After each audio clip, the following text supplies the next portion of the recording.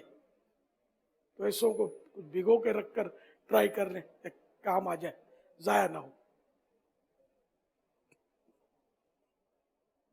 اگر ایسے کبھی آپ کا ہو بھی گیا، پھنس گئے آپ نماز کا ٹائم ہے، تو اس طرح کی کوئی چادر موٹی تیبند کی طرح کہ وہ گھٹنوں سمیت کوئی پورا حصہ جو ہے یہ اس طرح ہے، کرتے سے کچھ تو ڈھک جاتا ہے، جتنا حصہ ظاہر. اب یہ ہم لوگوں کا تو یہ تو فائدہ ہے، سنت کے مطابق کرتا پہنتے ہیں نا آدھی پنڈلی تک، تو ان کے پاجامے اگر کمزور ہوئے بھی نا تو گزارا ہو جائے گا.